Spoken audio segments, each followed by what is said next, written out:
Hey there, viewers. There's a certain kind of silence that falls when a diagnosis hits harder than anyone expected. Ever been in the room when the truth about someone's health changes everything instantly? That's what just happened with Diddy. A leak from his own medical team has revealed something no one was prepared to hear. Let's get into it. Chapter 1. The Intake Nurse's Notebook. I wasn't supposed to be there longer than a week. That's what I kept telling myself when I stepped through the main security entrance of MDC Brooklyn, still half asleep and running on the kind of coffee you can taste for hours. Temporary medical assistant. 1 week contract. No strings. Easy money. The halls were grayer than I imagined. Fluorescent lights buzzed above like a hive of angry insects, and the air smelled like metal and bleach, with a hint of old sweat tucked in the corners. I'd worked in rough places before, county clinics, urgent care dumps, even one ICE facility during a flu wave, but MDC had a different feel. Not dangerous exactly, just heavier. My name's El Ramirez. I'm 26, halfway through my nursing license, picking up shifts where I can. I write things down. It helps me make sense of stuff. You can laugh, but I keep a little notebook in my front scrub pocket. Paper, pen, like a grandma. Keeps me grounded. It's how I remember things the right way, because sometimes memory plays tricks. Sometimes people make you question what you really saw. Day 1 was nothing. Some intake vitals, a sprained ankle, 2 detoxing guys crying like kids in the med ward. They assigned me to the East Wing near the older inmates, nothing fancy, until the end of the shift when one of the full-timers, Marlene I think, pulled me aside while I was logging supplies. She lowered her voice and said, "Don't ask questions about the one in B East. Just clock in, do your rounds, and mind your name badge." I asked what that meant. She just said, "You'll know when you see it." Then she walked off. That night I wrote it down in the notebook. B East, special inmate, no questions. Day 2 I caught a glimpse, a nurse wheeling a crash cart down the far hallway trailed by 2 COs. They were suited up, like they expected a fight, but the hallway stayed silent. I thought maybe it was a psych case. I'd worked with schizophrenics before. Isolation wings usually smell like piss and fear.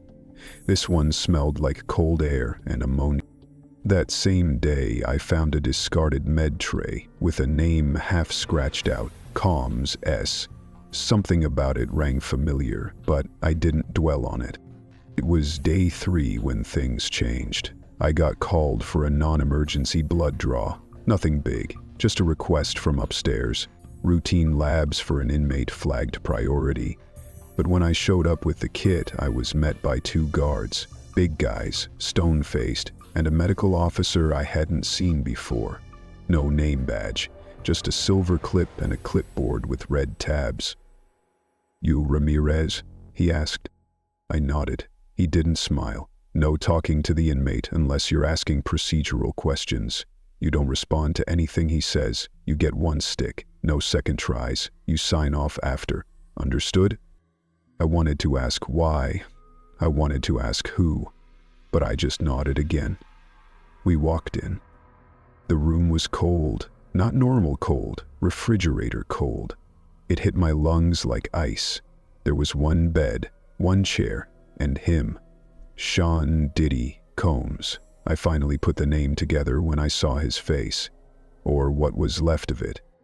He looked nothing like the pictures, the ones I remember from TV magazines back when I was in high school. This version of him looked old, not just age-old, sickness-old. Hair graying in rough patches, skin drawn tight over cheekbones, lips cracked and pale. His hands trembled. 1 eye stayed mostly closed, like the light was too much. He wore a thick brown sweatshirt that didn't fit right, like someone had dressed him while he wasn't paying attention. He didn't speak right away, just looked at me with these glassy, sunken eyes.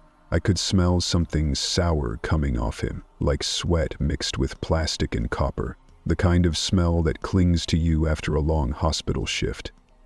I moved quickly, keeping my gloves tight. double-checking the needle. I found his vein easily. It popped against the thin skin like a raised wire. As I inserted the needle, his lips moved. "Do you see the flies too?" he whispered. I froze. The guards didn't react. Either they didn't hear it or they were used to it. I glanced at the corner of the room, just for a second. Nothing there, just blank walls and fluorescent flicker. I didn't respond. I remembered the rules: no talking, no questions. The vial filled slow. His blood looked strange, darker than I expected, thicker, almost like syrup. I tried not to stare, tried not to think. I labeled it and sealed it in the case. The medical officer handed me a digital clipboard. I signed. "Return the sample directly to Lab 3, he said, "not the main fridge." I nodded again. My mouth felt dry. After I left the room, I went to the nurse's station to log the sample. The terminal there wasn't mine, but I needed to input the case number. I entered it. The system took longer than usual. Then a screen popped up I hadn't seen before. I didn't mean to open it, I swear. My hand brushed the mouse and it clicked open, just for a second. The report was strange. No diagnosis name, just codes. Immunodeficiency markers spiking, white cell collapse, something about neurochemical fragmentation. I saw words like parasitic mimicry and internal migration events. Then the screen flickered, logged out. I stared at the screen. My heart pounded in my ears. I didn't know what I was looking at. Didn't want to know. I stepped away. I went to the fridge instead, but the case number had already been cleared. The label was gone. The vial wasn't even cold. When I turned around, 2 men in suits were standing behind me. Not COs, not nurses. One flashed a badge too fast to read. "Ramirez?" the taller one asked. Yeah. "Come with us." I blinked. Did I do something wrong? "Just a quick review. Compliance protocol." They walked me out past the security station, through a side hallway I hadn't seen before. It didn't feel like MDC anymore. It felt like a different building. The lights buzzed louder. The air was thicker. They didn't take me to an office, they took me to the loading dock. One handed me a clipboard with a blank form to sign. "You're being reassigned," he said. "Nothing personal. Standard procedure." I tried to ask what I saw. I tried to say it was a mistake, but they were already turning away. As I stood there, waiting for the shuttle van to pick me up, I pulled out my notebook. My hands were shaking, but I wrote it down anyway. Day 3, blood draw. Patient spoke. "Do you see the flies too? File access error. Type red." Reassigned. Then I wrote something I hadn't meant to. "I think something's wrong with him, like beyond medical, like he's sick in a way I don't understand. I think the prison is scared of him. I think the guards aren't guarding him. I think they're guarding us." Chapter 2. Behind the Locked Wing. I've been at MDC Brooklyn for 11 years now, and I've seen just about every kind of man walk through those gates. Junkies twitching out their withdrawal, cartel hitters too calm for comfort, Wall Street types who don't know how to fold a bedsheet. We get 'em all here. You stop reacting after a while. You just clock in, do your shift, and keep your eyes where they're supposed to be. But the Beast Wing, that's different. Always has been. Back in the day, B East was where they put the worst psych cases. Screaming all night, stripping naked, smearing stuff on the walls. You'd go down there and it felt like another world, like the regular prison rules didn't apply. Then around 2018, they emptied it out without telling anybody why. Word was they were converting it to hold special risk inmates, but nobody explained what that meant. Half the doors got reinforced, cameras installed in weird angles. Then it sat mostly quiet until they brought him in.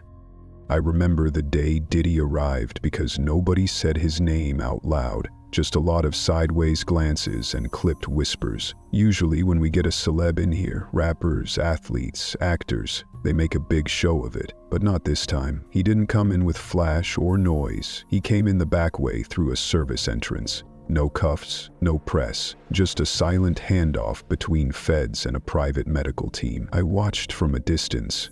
He looked like a shell, grayer than the news photos, smaller somehow. They put him in cell 21B, the old suicide watch cell, the one with double-layer plexi and no sharp edges. I've been the orderly for B East for most of my time here, and I know every creak and leak in that corridor. I've seen every setup. But what they did for him, hell, I still don't know who approved it. He's the only inmate in the entire hallway, no one else near him. 2 medical officers stationed outside his door full time. Not guards, not nurses, something in between. They don't talk much. They don't eat with us, just stand there like statues with tablets in their hands, logging stuff you and I don't get to see. At first, I tried to keep things normal. I'd wheel in the meal cart and do my rounds like usual. But for cell 21B, I wasn't allowed past the red line on the floor. That's new. They'd take the tray from me, wipe it down with some kind of spray, then pass it through this sealed metal drawer on the wall, like a lab exchange chamber. Every tray comes back untouched, the food barely disturbed. Once or twice I saw stains on the plate, dark red-brown smudges around the edges like something had leaked or spilled, but not like ketchup. Too dull. Too dry. I asked one of the nurses if he was eating. The man just looked at me and said he receives nutrition as needed. Didn't clarify if that meant IVs or injections or what, just repeated it like a script. That's how they talk about him now. Not he's eating or he asked for Tylenol, but he receives, like he's some experiment in a cage. And then there's the lights.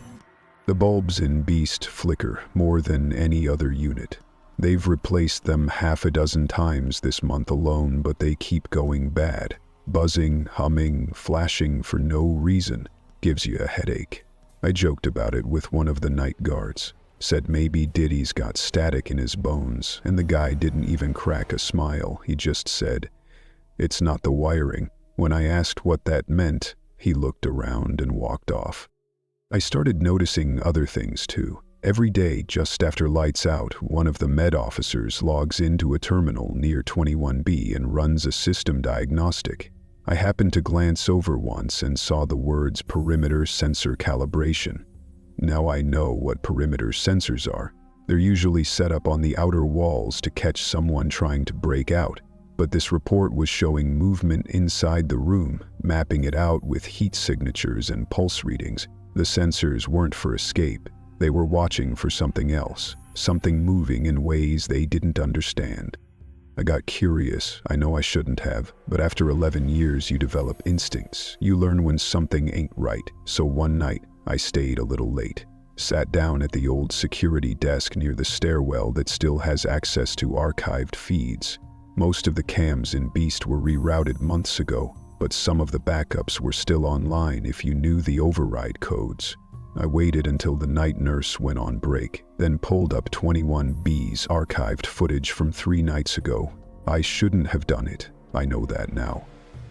The footage was grainy, green-hued from night vision. At first, Diddy was just lying in bed, motionless. Then he sat up, slowly, like he'd heard something. He walked to the wall and began pressing his hands against it, not pounding. Pressing, like he was feeling for weak spots. Then he started scratching. Not frantic, methodical, fingernails dragging in straight lines, over and over again until they bled. I watched him mutter something, lips moving, face twitching. I couldn't make out the words, not English, not Spanish, maybe not even words. His eyes rolled back once, then he turned and looked straight at the camera. Not like he saw the lens, like he saw me. I wanted to shut it off, but I couldn't move. Then the nurse came in. Usual check. Clipboard, gloves, same as every night. But as soon as she stepped in, he started laughing. Not a normal laugh, it sounded wet, like it was coming from somewhere too deep in his chest. The laugh got louder, then he just collapsed. No warning. Hit the floor like a puppet with the strings cut. The nurse screamed for help. The feed cut out. I didn't sleep that night. I came back early the next morning and checked the logs. The incident wasn't recorded. No report filed, no emergency code listed. When I asked a supervisor what happened, he acted confused, said the hallway camera had malfunctioned. I told him I saw the backup. His eyes narrowed. "You shouldn't be watching feeds that aren't yours, Devers," he said. "Stay in your lane." After that, my access to the cameras was revoked. But I remember what I saw. I remember the stains on the wall. I remember the way Diddy moved, like something was riding just beneath the skin. I remember how he stared into the camera like he could smell me. I've worked this place long enough to know when something's been buried. They're not just keeping him isolated, they're keeping something else in, and whatever it is, it's getting worse. Chapter 3: The Diagnosis Folder. I've never spoken publicly about this, never told my family, never left a trace in any emails, not even on burner phones. This is the first time I'm putting it anywhere outside my own mind, and it'll probably be the last.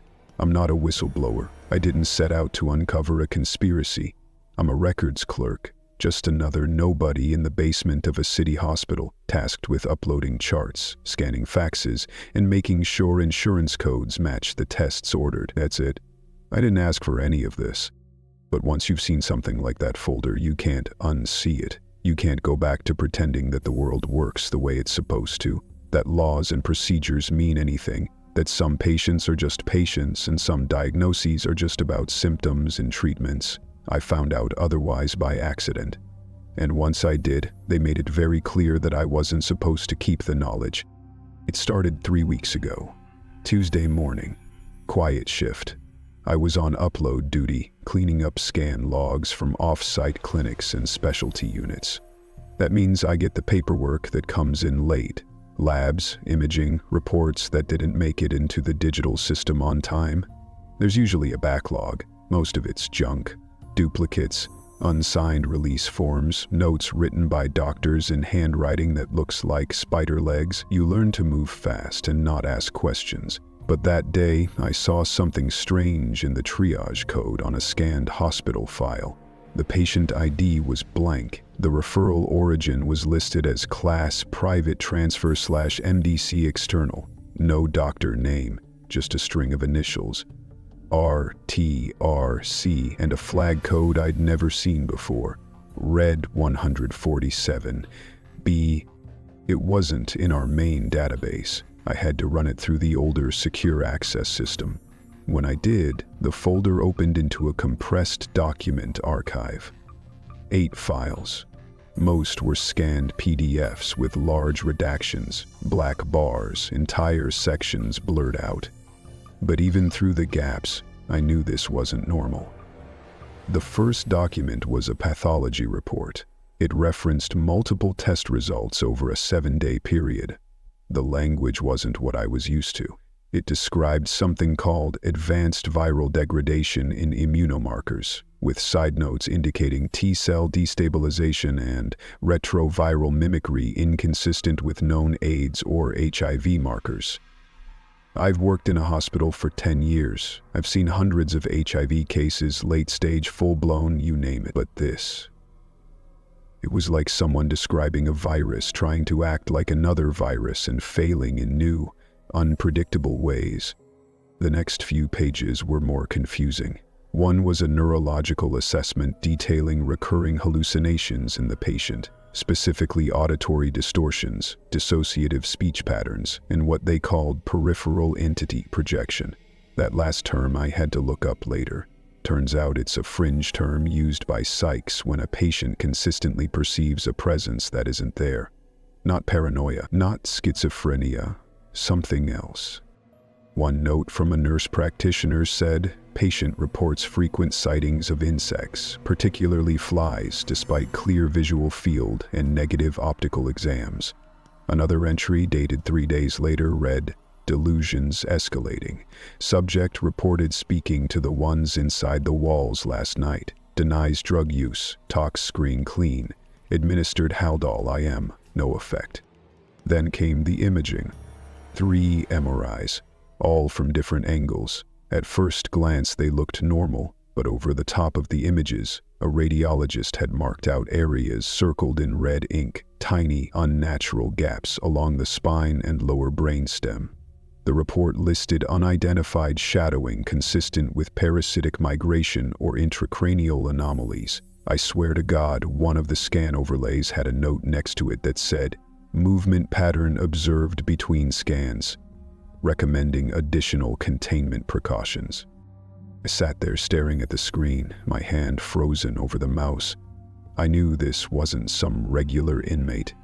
I knew this wasn't just a sick man with delusions. The medical team wasn't trying to treat him. They were trying to contain him. Like he was a risk. Like whatever was wrong with him could spread. There was a memo from someone higher up. Department of Justice letterhead.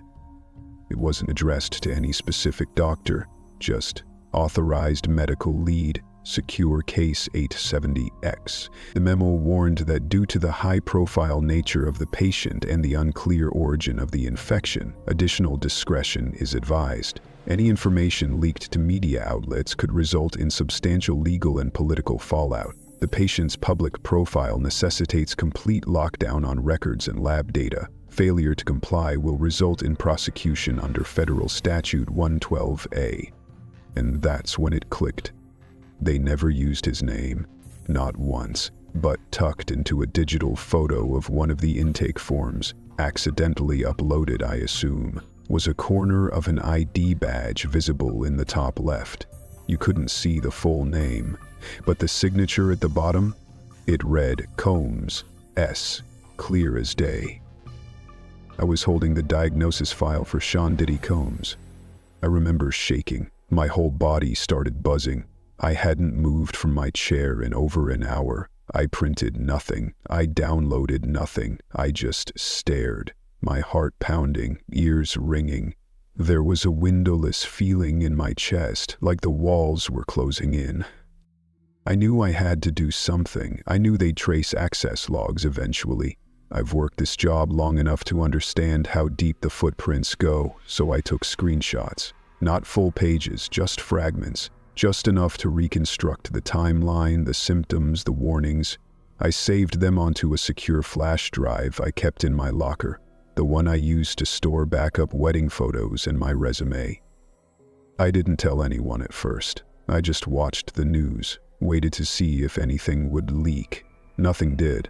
Nobody said a word, no press conference, no updates, just silence. So I made the call.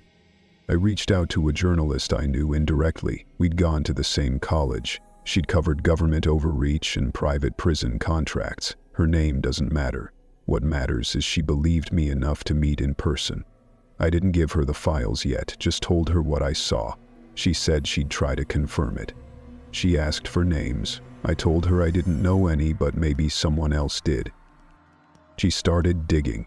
Found 2 former bodyguards who used to work for Diddy. One who left in 2019, another who quit late 2023, right before the federal lawsuits piled up.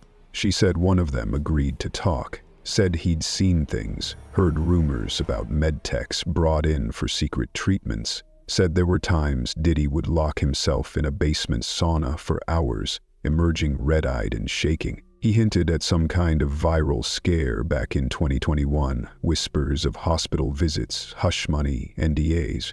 But before the meeting could happen, the man died. Car crash, Highway 95 rear-ended by a freight truck in broad daylight, ruled an accident. No foul play, but I've seen the photo. His car looked like it exploded. Not rolled, not crushed, exploded. That's when I gave her the flash drive. She didn't say much after that. Just told me to keep quiet, to not speak to anyone, to pretend like this never happened. That night I got a call from my supervisor telling me I'd been reassigned to the pediatrics file group. No warning, no discussion, just reassigned. Then the badge scanner at the main terminal stopped working for me. I couldn't access Secure Access 2 anymore. Couldn't even log into the server I'd used a week earlier. I should have stopped there. But one more thing happened. I got a text from the journalist. No words, just a photo. A note, cropped, torn from the edge of a psych evaluation report. It was handwritten, probably from the attending psychiatrist. It said, "Patient believes his infection is a punishment. He keeps whispering. They gave it to me during the King Nights." I don't know what that means, I don't want to know. But whatever this is, whatever he has, it isn't just some disease. It's something else. Something no one was prepared for. Something that's still hidden behind sealed records and silent halls and flickering hallway lights. I haven't stepped foot back in that hospital since. Chapter 4. The King Knight's Journal. You ever spend so long pretending something didn't happen that it starts to feel like a dream? That's what my life's been like for the past few years. Hazy around the edges, like everything was dipped in syrup and left out in the sun. Some days I don't even remember my own voice. I only remember his. I only remember the sound of the music too loud, the smell of sweat and lavender oil, the flashes of light that came from nowhere. And I remember how he looked at me the night I broke the rule. The night I saw something I wasn't meant to. I was one of the live-in assistants, not on paper of course, no WIT2, no contract, just cash, code names, and burner phones. I went by K. That's all they ever called me. That's all I ever wrote down when we signed the non-disclosures in the kitchen, drunk off spiked champagne and half believing we were part of something exclusive, something powerful, something untouchable. I wasn't a victim, not like some of the others. I wasn't trafficked. I wasn't forced. I walked into that house thinking it was a once-in-a-lifetime gig. I'd been an intern at a talent agency, got referred by someone I thought was doing me a favor. One day I was sorting resumes and fetching coffee. The next I was on a private shuttle heading toward the hills with a designer duffel bag and no return date. The first night was like a dream. The property stretched for miles, glowing under recessed lighting, walls like mirrors and floors like glass, no shoes allowed. Music everywhere, even in the hallways, speakers embedded in the marble, people floating around like extras in a perfume ad. Beautiful, vague, detached. No one asked questions, no one said why they were there, but every door had a lock, and some doors had no handles on the inside. They called them the King Nights. That's what the staff whispered. They'd happen every few weeks, sometimes back to back, always starting just after sunset and ending around dawn. We were told to stock the rooms with towels, bottled water, and extra lubricant, not the kind you buy in drugstores, the industrial-grade kind, in gallon jugs, medical brand names I'd never seen before. Everything labeled in code. Set A meant the red rooms, set B meant the water rooms. There were crates of prescription pills delivered in unmarked boxes. Diazepam, lorazepam, ketamine lozenges, party favors, they joked, for the guests who forget how to relax. I was in charge of prepping the third-floor suites. We weren't allowed to stay past midnight on those nights unless instructed. Cameras were turned off, phones were locked in a case by the front gate. You could feel something shift in the air when it started, like the pressure dropped, like the house inhaled and forgot how to exhale. There was one room that I only saw once. Red lighting, floor to ceiling, no cameras, no mirrors, just a low bed in the center and a small table with surgical tools laid out in rows. None of it made sense. There were no doctors, no explanations, just the rules. Clean, prepare, disappear. The one they called the Collector always arrived early. No one knew his name. No one ever saw him speak. He wore tight black gloves, the kind surgeons use, and moved like a mortician. Always precise, always silent. He never touched the guests, only observed. Diddy said he was there for security, but it didn't feel like that. It felt like he was waiting for something, recording it all in his head. There were nights Diddy would disappear for hours and come back different, quieter, edgy, like he'd just come back from a dream he couldn't shake. One night he came out of the red room with a torn shirt, bleeding from his gums, mumbling to himself. I tried to hand him a towel. He shoved it away and whispered, "It's inside me. They put it in me." Then he laughed, but it wasn't a real laugh. It sounded like something else, like it didn't belong to him. Another time I found him crouched on the balcony at 3 a.m. staring at the hills. When I asked if he was okay, he turned slowly and said, "Do you see the patterns? They're always watching. The lights don't blink unless you answer." Then he got up and walked away like it never happened. Still, I stayed, because part of me didn't want to believe what I was seeing. Part of me thought maybe this was just how rich, powerful people lived. Maybe they just got weird. Maybe the rules were different up here in the clouds. But it changed the night of the seizure. We'd had a large guest list, bigger than usual, several models. One producer I recognized from a tabloid scandal. The collector was on edge that night, pacing more than usual. One of the girls, barely 20 maybe, collapsed near the spa room after taking a small blue pill I didn't recognize. Her arms locked up, eyes wide, body convulsing. I tried to call emergency services. I didn't even get through the unlock screen before a hand grabbed my wrist and crushed my phone against the tile. "You don't make calls here," said one of the security guys. Not a guard, just a man in black with a badge that wasn't a badge. They took the girl into the red room. I never saw her again. 2 days later, I was let go.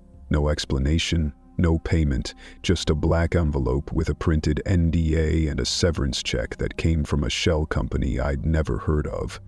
I signed. I didn't want to fight. I just wanted to get away. I thought it would fade, that I could put it all behind me. But I kept hearing things, seeing things.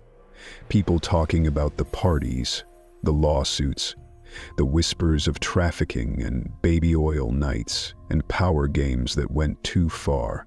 Then the reports of Diddy's arrest, the charges, the medical transfer, the facility lockdown, and I remembered what he said that one night on the balcony. It's inside me. I started writing it down, piecing together what I remembered, the timeline, the names I overheard, the way his hands trembled, the way he kept touching the base of his neck like something was burrowed there. The last time I saw him, he wasn't the man from the magazines. He was pale, sick, eyes sunken like he hadn't slept in years. He was staring into a bathroom mirror, whispering to his reflection. I swear I saw his lips move one way and the mirror move another. I don't know what happened to him. I don't know if it was the drugs or the pressure or something deeper, but something changed him. Something crawled into him during those nights. Maybe it started as a game, a way to feel powerful, to feed that bottomless thing that lives in people like him. But somewhere along the way, something looked back. I can't prove what I saw. I can't show you the red room or the surgical tools or the girl they took. But I can tell you what I wrote in my last journal entry, the one I never shared until now. He said he can feel it growing in his spine. I think it's been in him since 2019. Chapter 5, Containment Order 81.A. The first time I heard the term Order 81A, I was standing in the sub-basement of a secure site in Northern Virginia, inside a concrete operations hub lit entirely by cold white LEDs and the glare of 10 screens showing redacted files, pressure maps, and cell diagnostics from correctional institutions across the country. There was no formal meeting, no coffee, no folders, no pleasantries, just a hand-delivered USB drive from someone I didn't recognize, and a 5-word sentence that landed like a rock in my chest. "We need your eyes on this." I'd been part of the Federal Health Auditing Task Force for 12 years. I'm not military, I'm not CDC, I don't wear a badge or carry a gun. I wear gloves, sign stacks of confidentiality agreements, and go where the disease goes. Prisons, mostly. Places where protocols slip, where symptoms get ignored until they start mutating. My job is containment, analysis, prevention. That's all. But Order 81A isn't just a report. It's not something that shows up in inboxes or on agency mainframes. It's invoked in whispers, an unofficial policy for impossible scenarios. The kind of thing that makes people suddenly retire, vanish, or reallocate to private sector opportunities. That morning, I was told only one thing. An inmate housed at MDC Brooklyn had tested positive for an anomalous viral profile. My job was to verify whether the infection posed systemic risk. That was the language they used. Systemic risk. Not outbreak, not public hazard.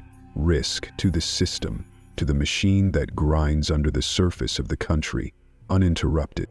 The USB contained 16 files, most of them medical logs, surveillance metadata, and temperature mapping from inside cell 21B. The patient's name was redacted, replaced with a string of numbers and the code name Hymeniv. But I knew who it was. Everyone knew. No one said it, but the puzzle pieces didn't need much assembly. High profile transferred under federal supervision. Medical staff rotated weekly. Sealed quarters. No visitors. Surveillance logs locked behind biometric permissions. There's only one person inside MDC who would warrant that much shielding, and his name rhymes with empire. I started with the infection profile. At first it looked like HIV, the T-cell degradation, the lymphocyte crash, the drastic drop in CD4 count. All markers were there. But then it got weird. The report flagged inconsistencies in the patient's immune behavior. In a normal late-stage HIV infection, we expect a slow decline, opportunistic infections, and eventual collapse. But this profile wasn't declining. It was rewriting.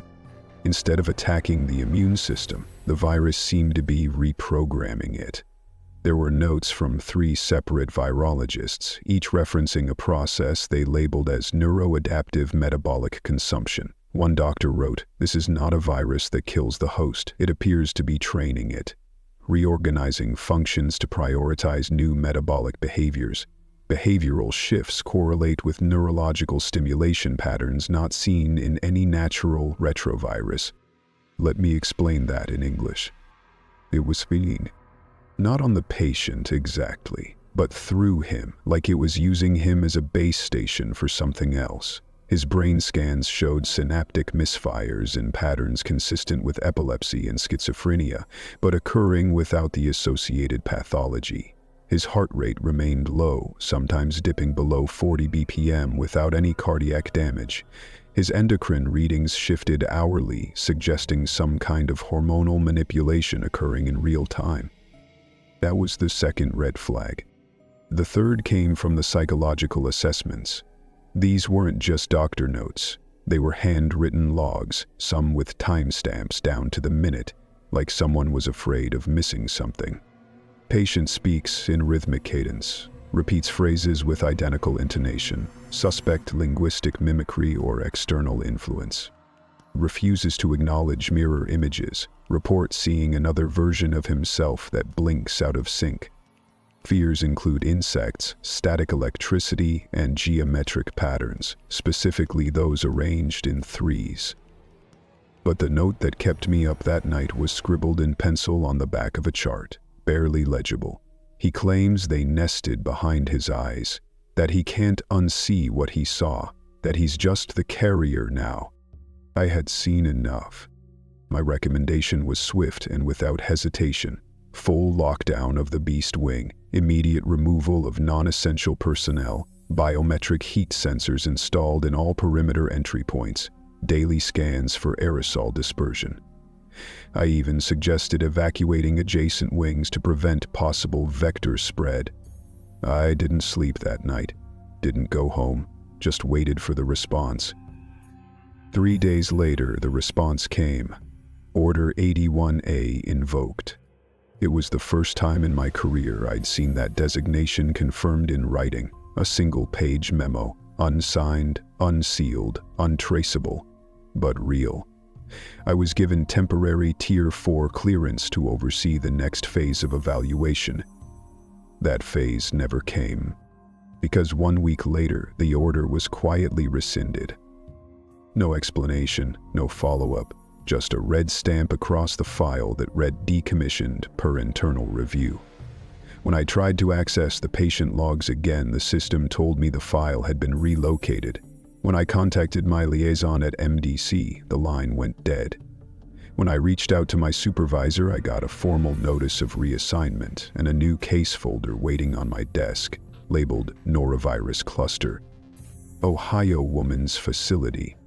It was over, just like that. But the story didn't end there.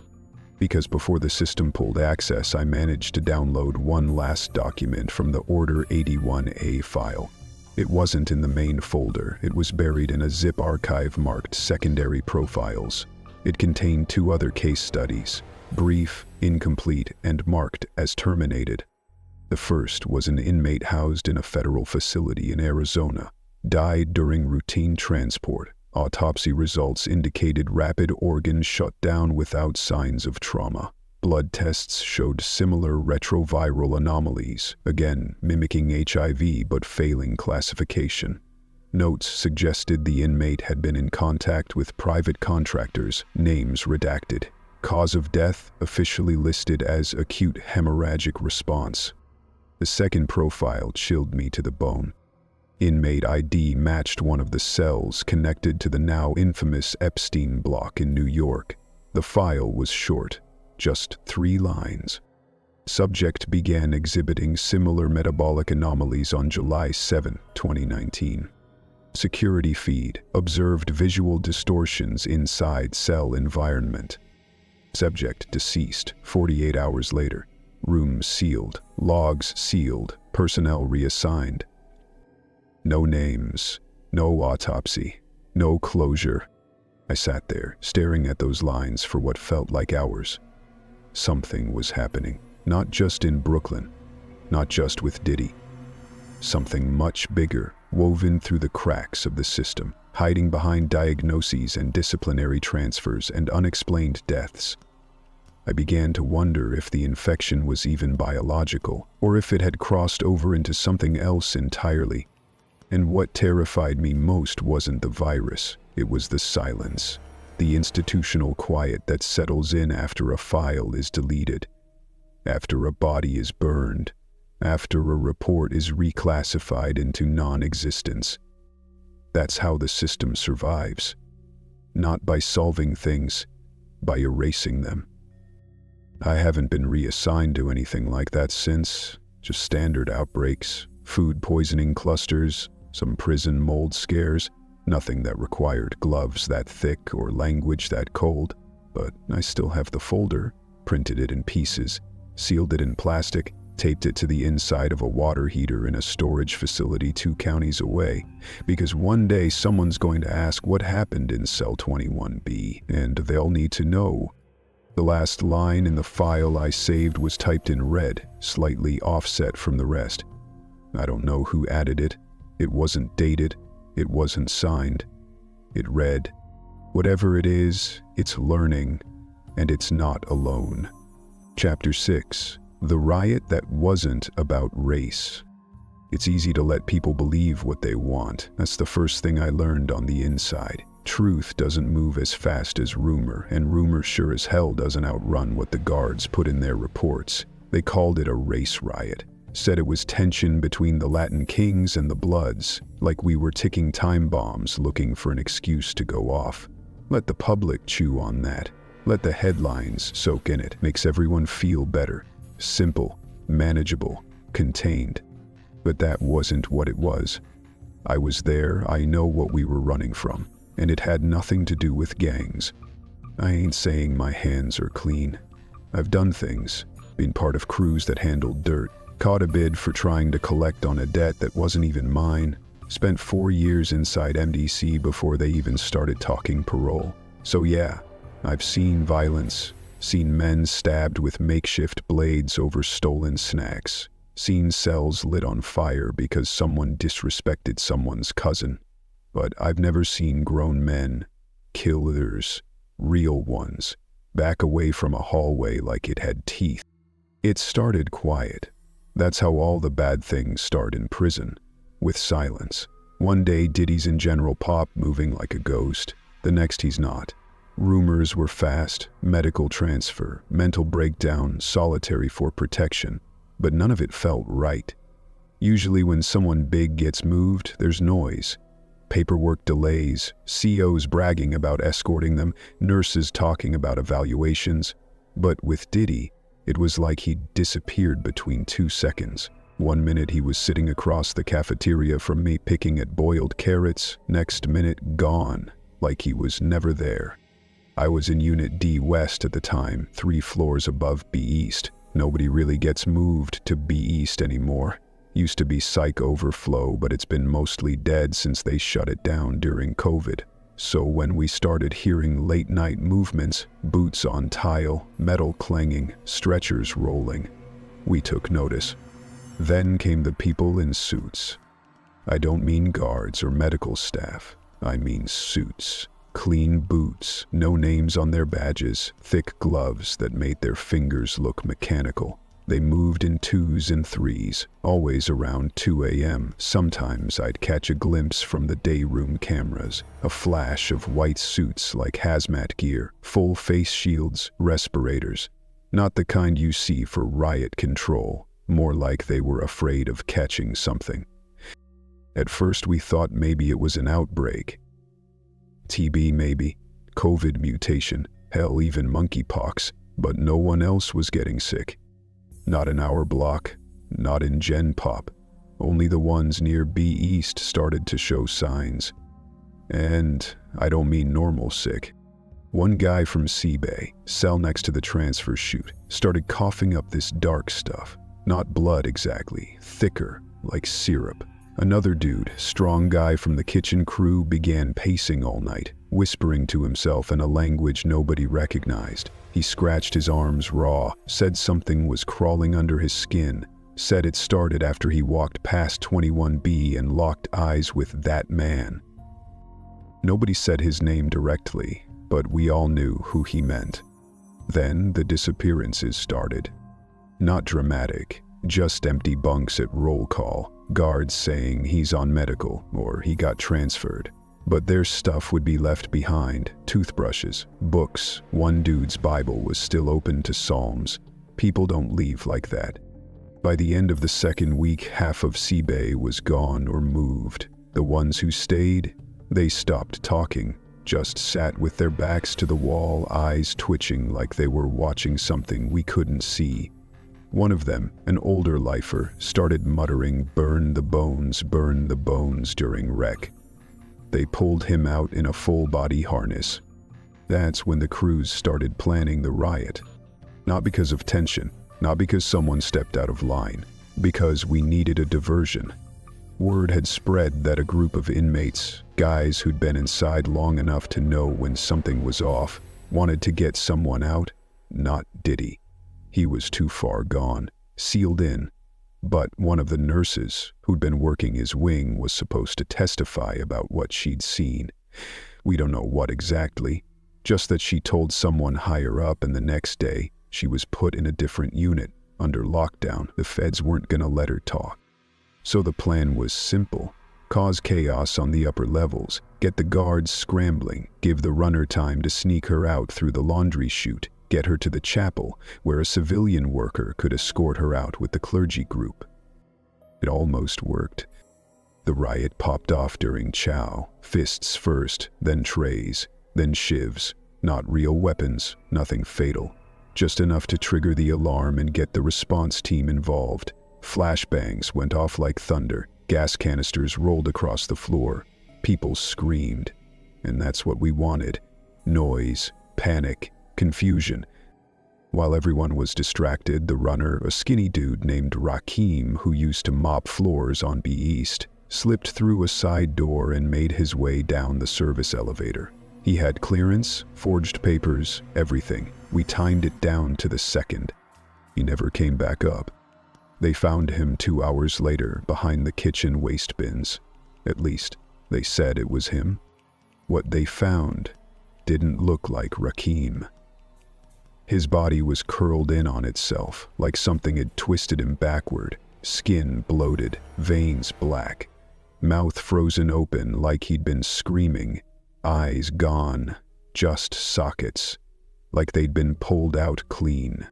They said it was a drug overdose, said he'd stolen fentanyl from the infirmary and gone into cardiac arrest. But I've seen overdoses. I've seen dead men. I've never seen anything that looked like that. After that, they locked down B East completely, sealed the hallway, stationed guards who didn't speak, scrubbed the cameras.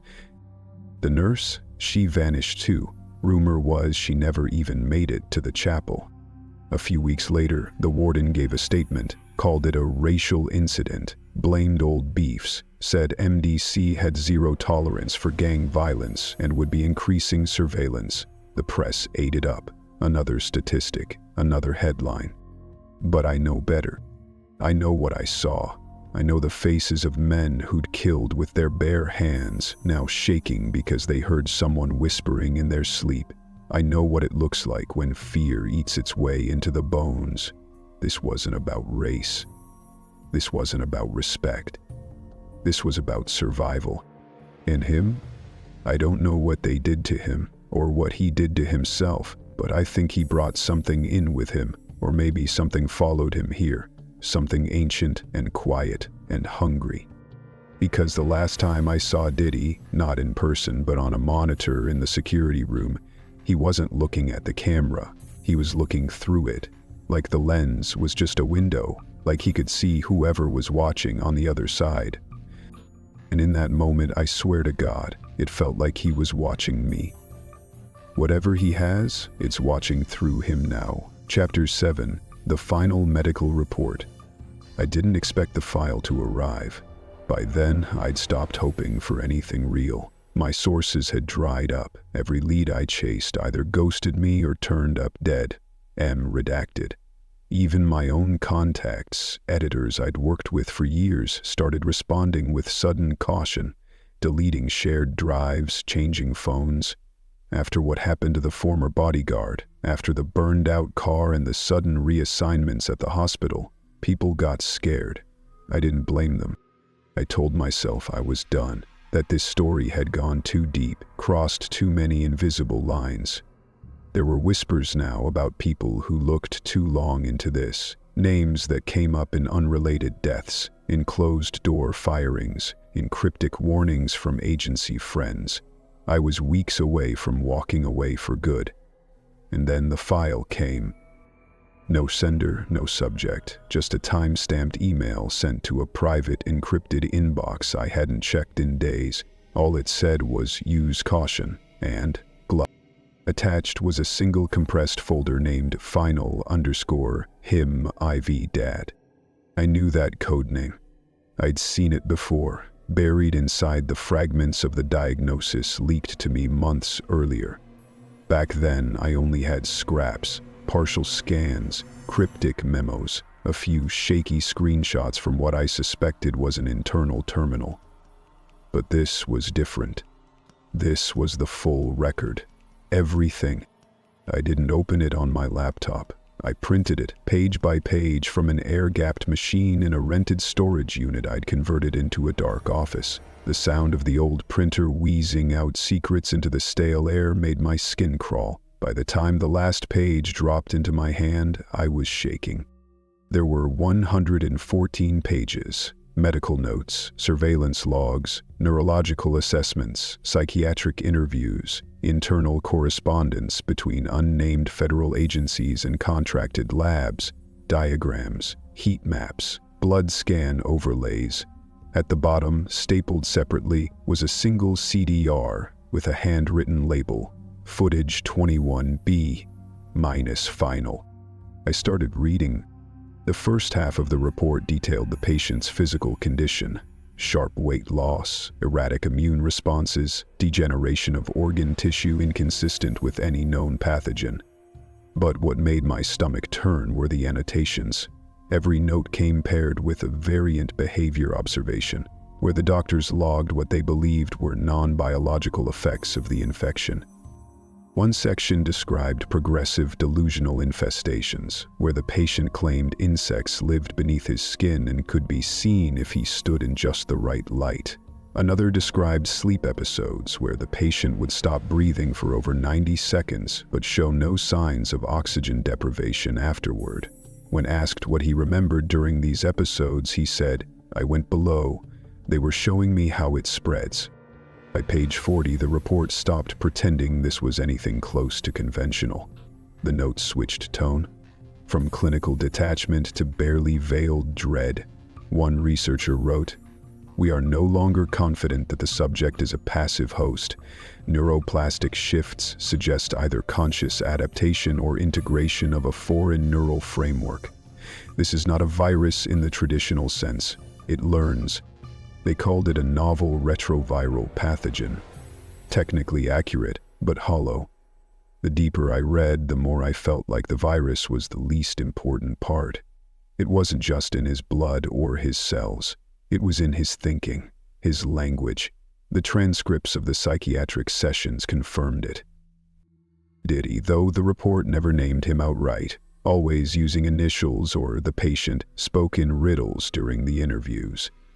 Sometimes hours of silence would pass before he'd lean forward and say something like, "They taught me their syntax. It's geometric, it hums," or, "I hear them in the coil behind my eyes."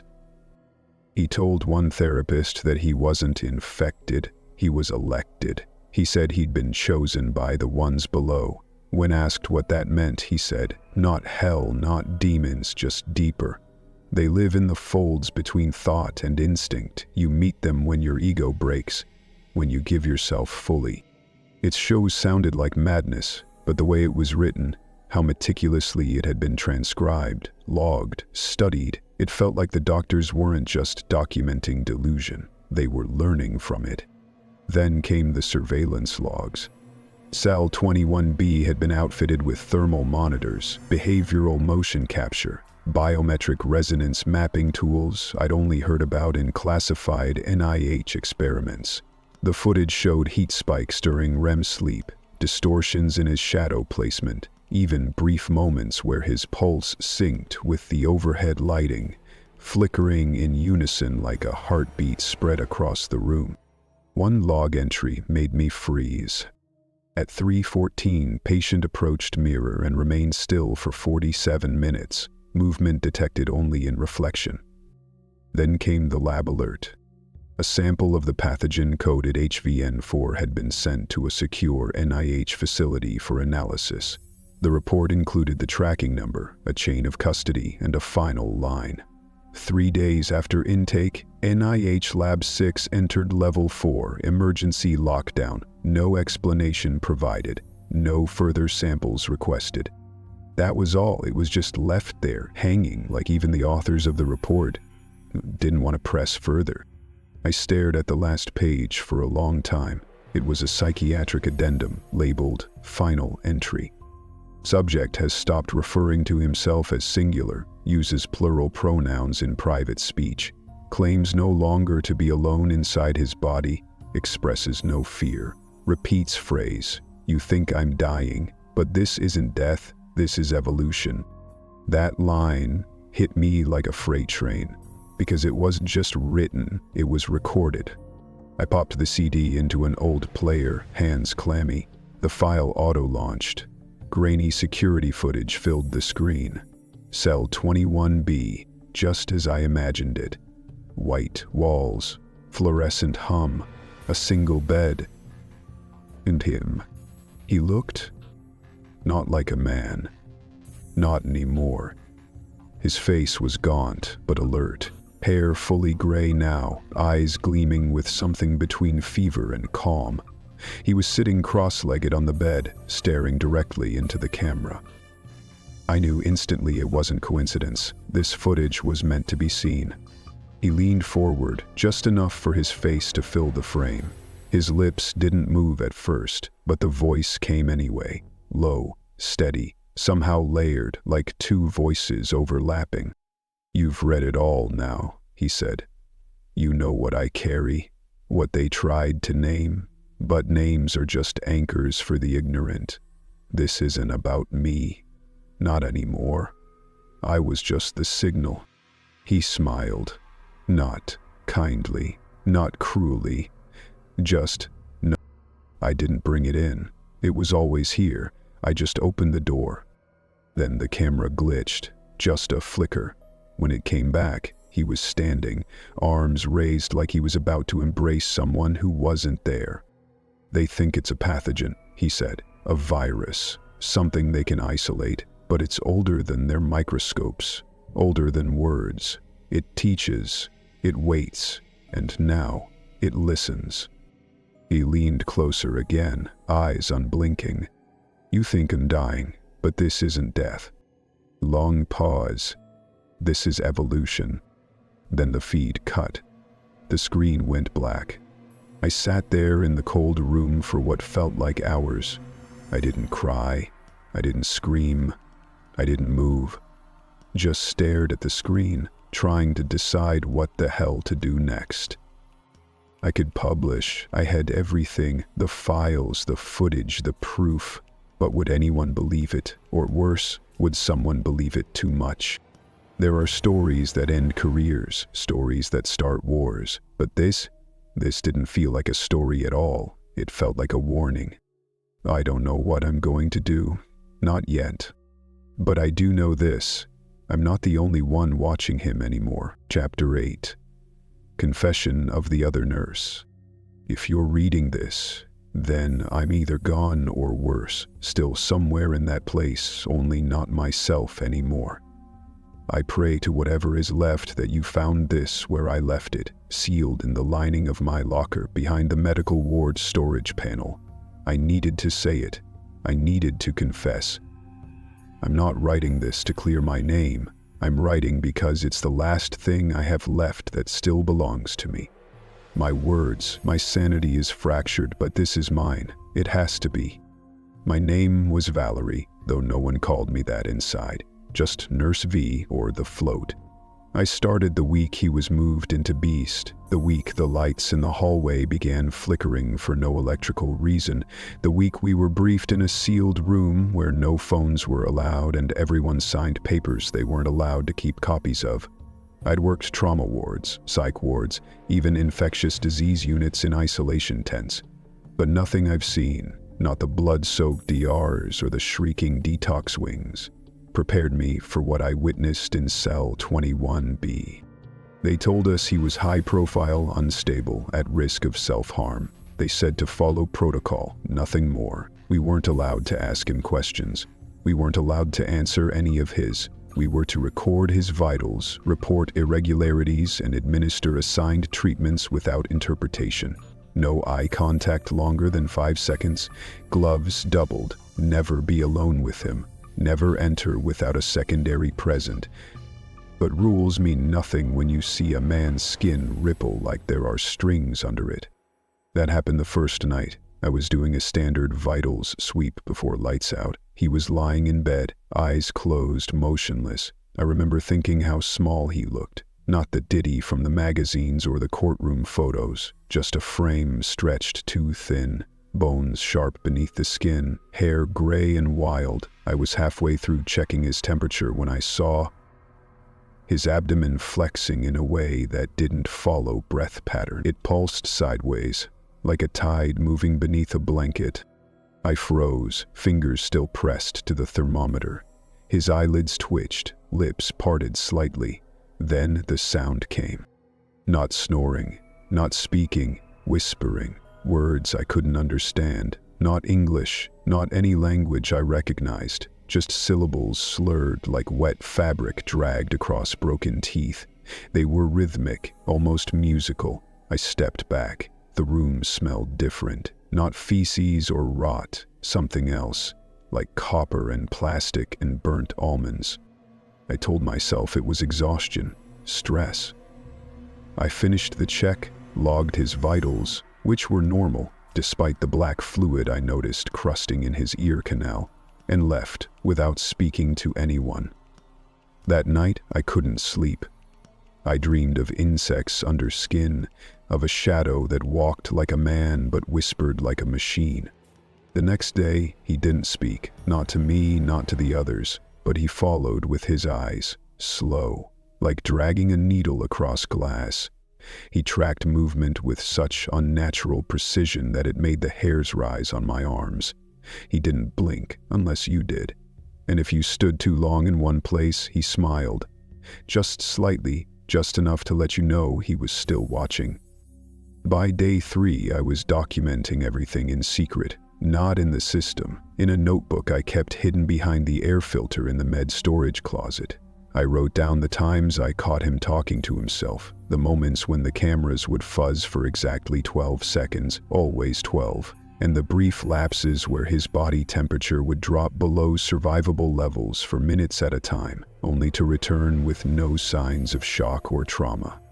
I tried to report the ear fluid, thick, black, with a consistency closer to tar than blood, but my supervisor waved me off, said, "That's part of his condition."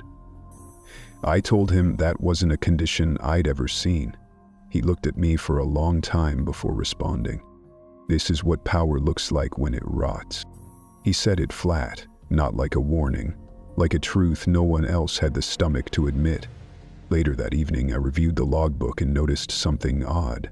My notes from earlier that day, ones I knew I'd typed in myself, were gone, erased. In their place was a single line: "Administered trial X7 per special clearance." I didn't know what that meant. I'd given him the usual injection that morning, an immune stabilizer. At least that's what the label said. The vial had been delivered in a locked container with a clearance tag marked FedCom. I checked the bin for empty vials. The one I'd used was no longer there. I requested a printout of the medication schedule. The entry for that day was missing entirely.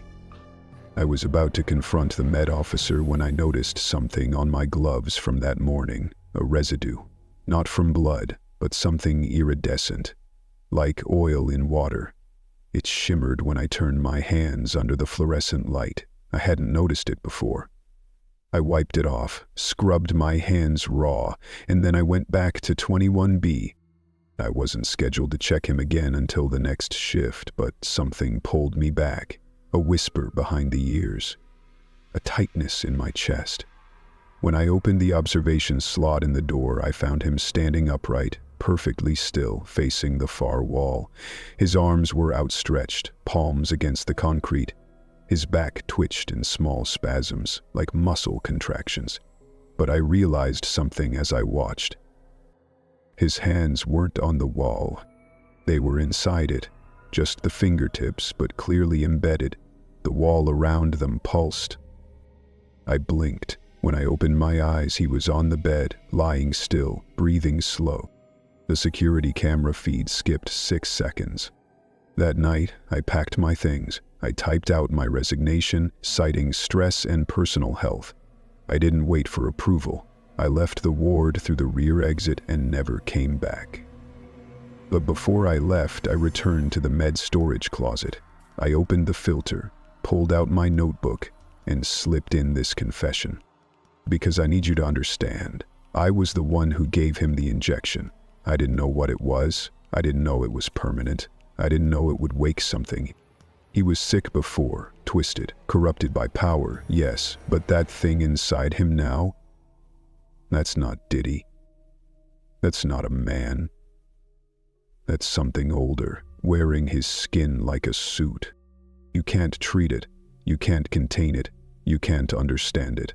It speaks an infection, it feeds on secrecy, and it wears fame like a mask.